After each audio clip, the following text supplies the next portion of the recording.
익사동 성당에서 온 안광수 토마스입니다. 네, 저는 대전교구 송춘동 성당의 은지한호 신진입니다. 네, 대전에서 오셨군요. 저도 같은 데서 온 이광민입니다. 네, 여기 팽목성당에 이제 오셨는데 여기 오시게 된 동기가 있었을 텐데 어떻게 해서 오셨어요?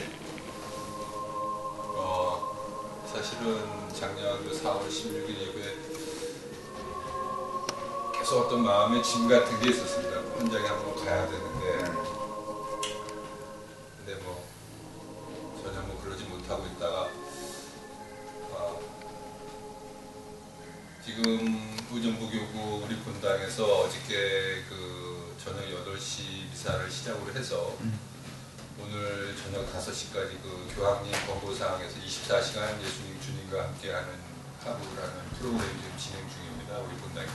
네. 제가 마침 오늘 그 근무를 안 하고 쉬는 날이 돼서 주님과 함께 어떻게 보낼 것인가를 고민하다가 물론 성당 프로그램에 참여하는 것도 우리가 있겠지만 행복하게 가봐야 되겠다는 생각이 들어서 그래서 내려오게 됐습니다.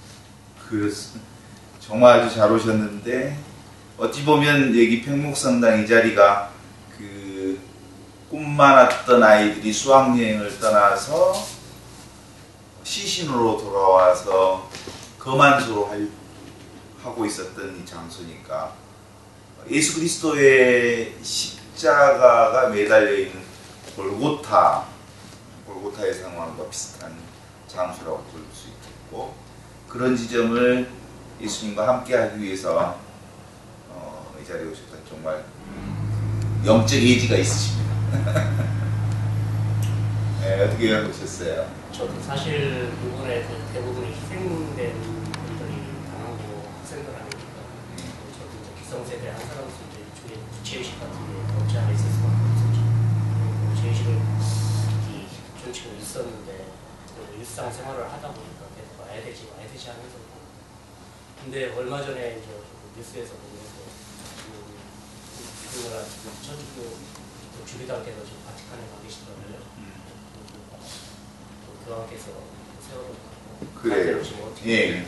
이런 부름을 해주셨는데 한국 주교단이 교황님을 공식 방문하는 게 5년에 한 번씩 있는 모양인데 그 공식 방문 기간 동안 한국 주교단을 맞이하면서 최초로 하셨던 질문이 한국의 지금 세월호 어떻게 됐느냐라는 질문을 하셨다는데 잊지 않고 계셨다는 것에 1차적으로 감사드리면서 우리 교회는 정말 세월호를 어느 정도 생각하고 있는가 다시 반성하게 되는 계기가 됩니다. 사실 1년도 안 됐는데 사람들이 좀 많이 있죠. 이런 게 사실이거든요. 네. 그 이상 듣기 전에 한번 또 방문을 해서 좀 제가 완전히 공감은 할 수 없지만 찾아와야 되겠다 하는 생각이 왔습니다. 네, 또 어떻게 오셨어요? 저도 사실은 작년 4월 이후에 저는 한 차례 가족들과 한번 왔었고요. 네. 그때는 8월달에 밤에 와서 일주일에 한 번씩 그 서울에서 여기 오는 유가족들이 이렇게 한 번씩 내려오고 같이 셔틀버스? 네, 버스 타고 온다는 거 맞춰서 한번 가족들이랑 왔었고요.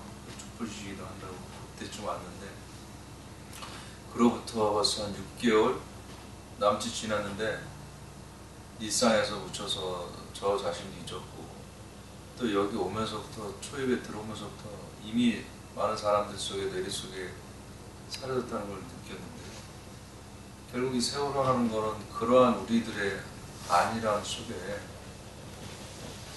세월호라는 사건이 생긴 것이고 네. 그 세월호라는 어떤 그런 역사적이기도 한 그런 우리들이 잘못이고 이루어진 그 만행에 대한 진실도 규명이 안 돼 있고 그리고 그걸 인양하는 그 인양에 대한 그런 당연한 거론조차도 설왕설래가 있는 이 어떤 그 현실이 너무나 한탄스럽고요. 예. 거기서 더욱 중요한 건 제 자신을 비롯한 많은 사람들이 별로 한 것이 없고 또 아직까지도 특별히 제 자신이 한 일이 없다는 게 좀 막막했고요. 같이 사는 우리 동네 선배님이십니다. 여기 그나마 와서 본다는 어떤 것 자체가 뭐 아무것도 아니겠지만 그래도 스스로의 어떤 미안하고 죄송스러운 마음에 조금이라도 예. 달래볼 수 있다는 어떤 그런 것도 있었던 것 같습니다. 방금 우리가 제가 부탁드려서 우리 저기 세월호에 관련해서 만들어 놓은 십자가의 길이 있는데 함께 좀 해보시게 게 어떻겠느냐고 제이 드리셨고 드렸더니 K 하시겠다고 했고 또 14처럼 같이 함께 하시면서 느꼈던 점들이 좀 있었을 텐데 어떠셨어요? 저는 우리 같이 한 두 분 교우님들보다 저는 두 분 교우님들이 너무 진지하게 잘 느끼셨고 또 감정적으로도 많이 몰입이 되셨고 가장 덜 좀 느꼈던 것 저였던 것 같은데 그런 저 자신도 마음이 많이 아팠습니다. 그리고 그 상황에 많이 몰입이 되는 것 같아요.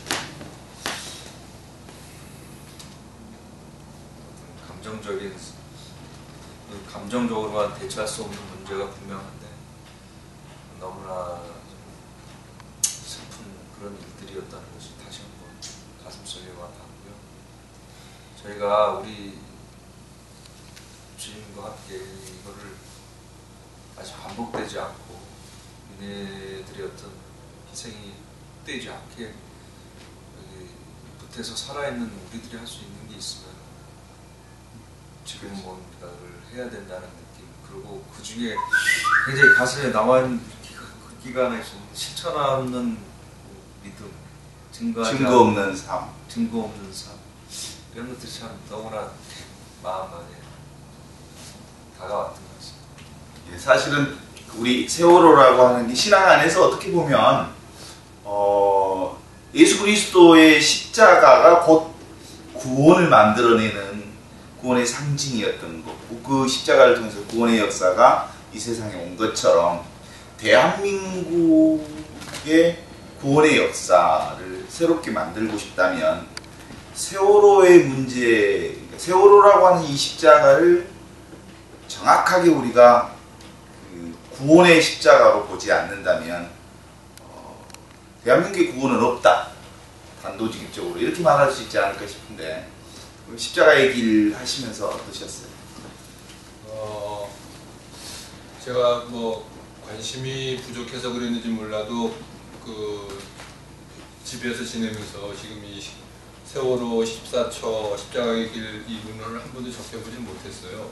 실제로 유통이 좀 덜 돼서 그런 건지 아니면 좀 전달이 됐는데 제가 못 봤는지 잘 모르겠고요.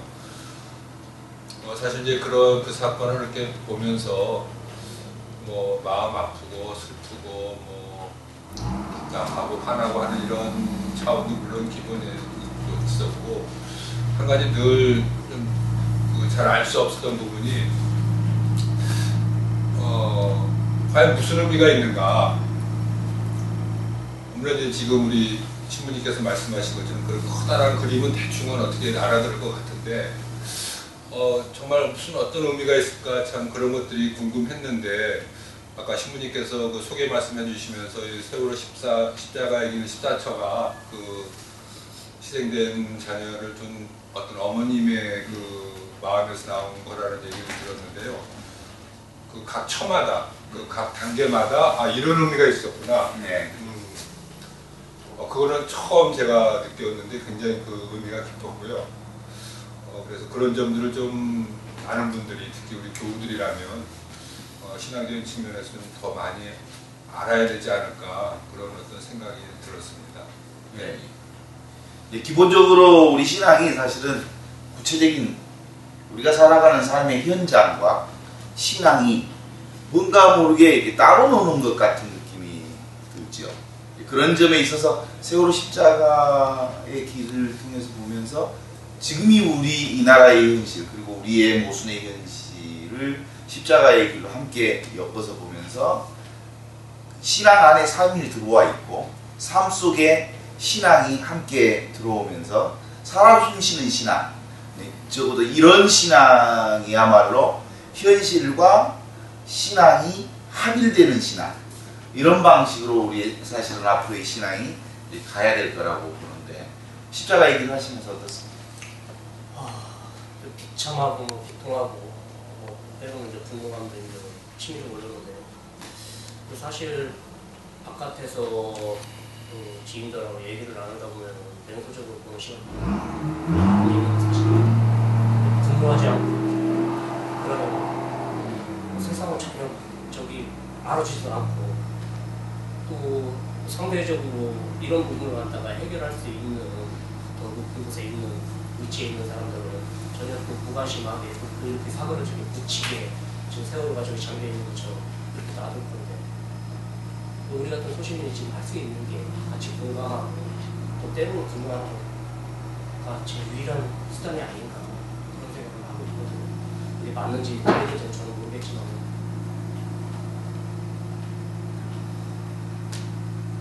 강주항쟁, 5.18 강주항쟁에 그것을 민주화의 역사로 끌어내게 하는 데는 학생운동에서 학생들의 그 정의감, 이것들이 큰 동력이 됐다고 보는데, 지금 보니까 세월호에 관련해서 가장 열정적으로 그리고 구체적으로 현실적으로 움직이는 사람들이 있는 것 같아요. 거기 누구냐면 아줌마들, 리멤버 0416 아줌마들이 상당한 동력을 지금 만들어내고 있는데, 이 나라의 아저씨들, 아버지들도 그에 함께 동참해야 되는 거 아닌가 싶은 생각도 들면서, 앞으로 이 세월호의 그 진실을 인양하는데 어떻게 했으면 좋겠는지 이렇게 좀 지혜를 좀 모아봤으면 좋겠는데 어떻습니까?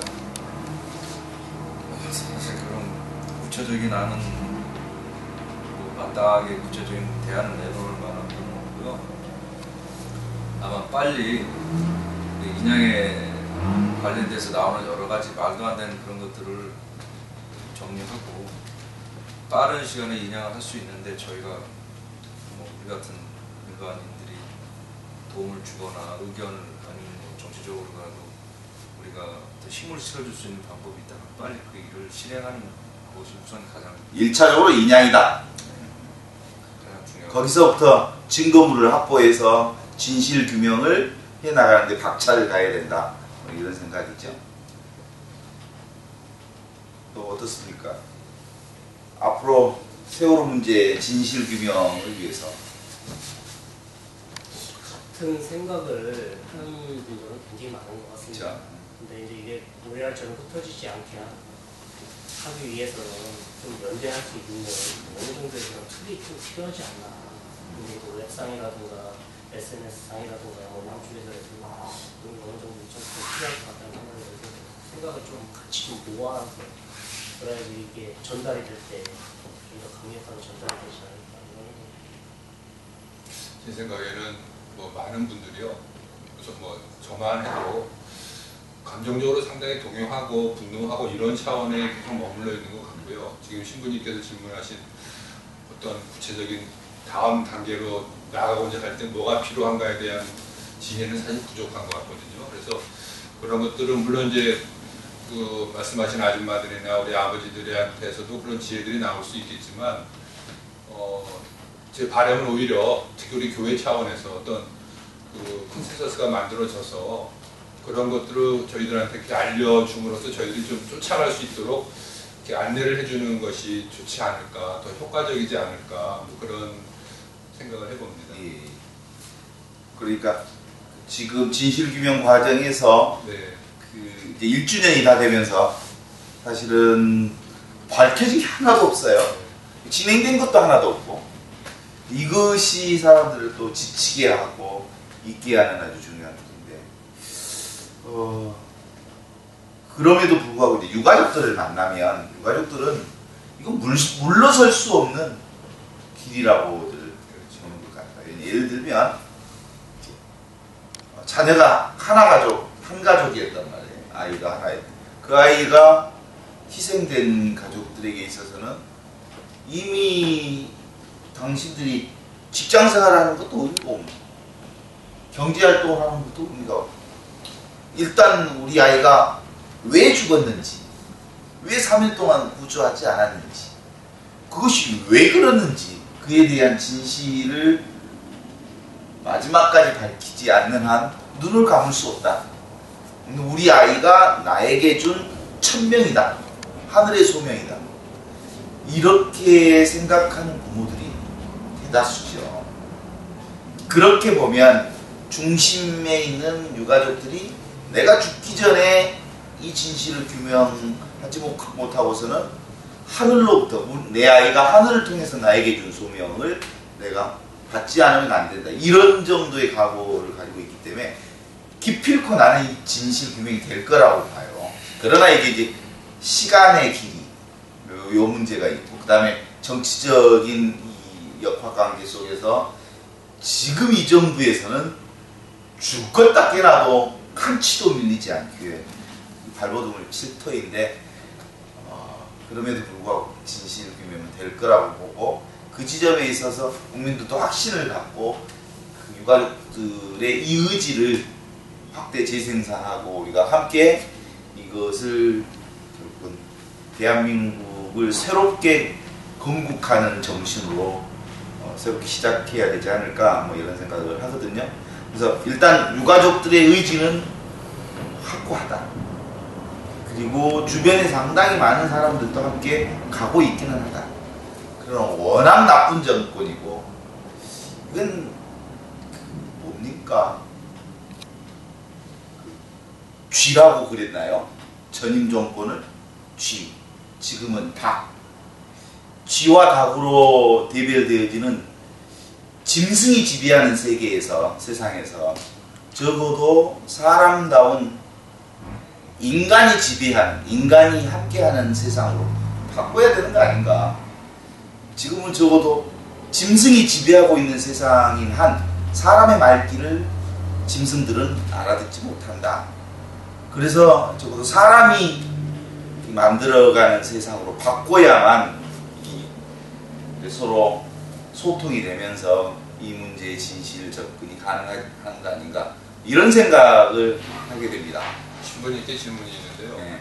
조금 전에 이제 말씀하신 그 유가족들의 그 각오와 의지, 우리 일반인들이 그분들의 그런 의지가 뭐 희석되거나 지치거나 하지 않도록 그분들한테 힘을 줄 수 있는 어떤 구체적인 어떤 방법이 있을까요? 저희들이 할 수 있는. 그러니까 그게 이제 잊지 않고 기억하게 하는 여러 가지 문화적 행사, 또 결국은 5.18 강주도 문화운동으로 바꾸어가면서 기억을 계속 재생시켰던 것처럼 세월호도 문화운동으로 바꾸어가면서 기억을 재생시켜서 이것이 진실로까지 연결되도록 조금 이렇게